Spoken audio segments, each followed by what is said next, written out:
members of the 11th Parliament are the voters.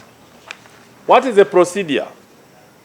Any member who wishes to contest for the position of NRM flag bearer for Member of Parliament to the East African Legislative Assembly shall deliver a written expression of interest letter and updated CV, curriculum vitae, to the chairperson NRM Electoral Commission at plot 13, Shadondo Road, starting today, Monday, the 23rd March 2026, up to Wednesday, 25th March 2026 at 5 p.m.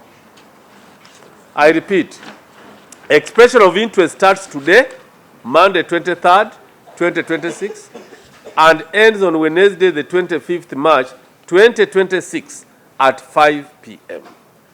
Nomination of candidates shall be on Wednesday, 25th March 2026. We shall also start at 9 and end at 5. So we shall be doing concurrent processes.